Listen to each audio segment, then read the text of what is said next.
Dans les années 2000, Alphonse Bourré avait installé son atelier aux Émailleries, en Pipriac.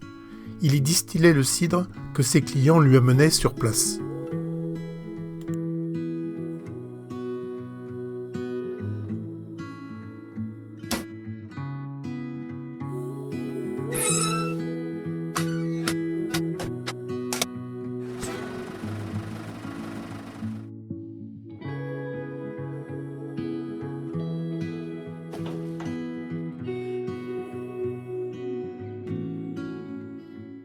Son alambic à colonne a été construit pas très loin d'ici, à Basse-Bretagne, après la Seconde Guerre mondiale. Il est temps d'en expliquer le fonctionnement. L'alambic se compose d'une cuve pour recevoir le cidre d'un premier client et d'un foyer avec sa cheminée. Un col de cygne emmène les vapeurs vers une colonne qui élimine les vapeurs d'eau et garde l'alcool. Un deuxième réservoir reçoit le cidre d'un second client, tandis que le refroidisseur contient de l'eau fraîche puisée sur place. Un serpentin circulant dans le liquide frais permet par le refroidissement de la vapeur la condensation de l'alcool qui est recueilli dans un seau. La cuve est remplie avec le cidre du premier client. La deuxième cuve est remplie avec le cidre du second client. De l'eau froide est mise dans le refroidisseur et le foyer est allumé. La distillation commence. La cuve de cidre et le seau d'alcool sont vidés et on peut recommencer l'opération avec le cidre du deuxième client qui a été préchauffé dans l'opération précédente. On le passe à son tour dans la cuve de chauffage au-dessus du foyer et ainsi de suite. S'il n'y a pas de client à suivre, on remplit la cuve de préchauffage d'eau fraîche.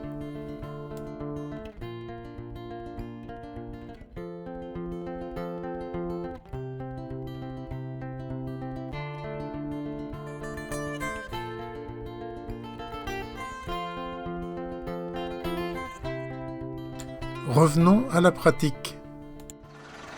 Le client amène son cidre et son bois. La machine est en cours de préparation avec le pompage de l'eau et du cidre. Avant toute opération, des formulaires administratifs sont à remplir. Ils peuvent être contrôlés par les douanes.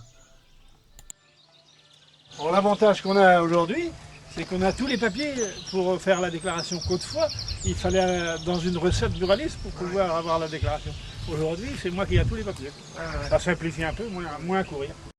C'est en alimentant comme il faut la chaudière que le distillateur règle la température.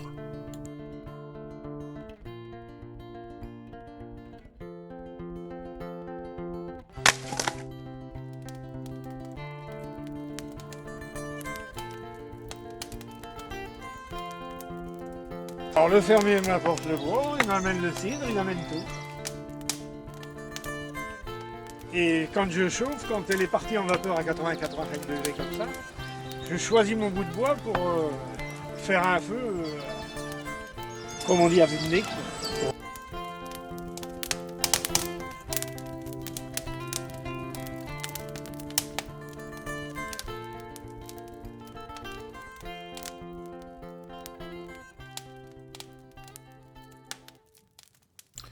L'eau de vie arrive au niveau du verseur. Lorsque le pèse-alcool est très enfoncé, c'est que la densité du liquide dans lequel il flotte est faible et donc riche en alcool, par exemple aux environs de 70 degrés. Il faut être patient. Aussi l'atelier de distillation a toujours été un lieu de convivialité, où on goûtait naturellement la création du jour.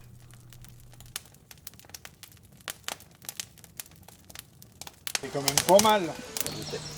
Mais bon, hein. Faut pas que je te le reste. Ah ouais. La bouillée arrive à son terme, l'alcool du cidre ayant été largement extrait. Le pèse-alcool est très ressorti, le degré alcoolique est maintenant trop faible. On va procéder à la vidange.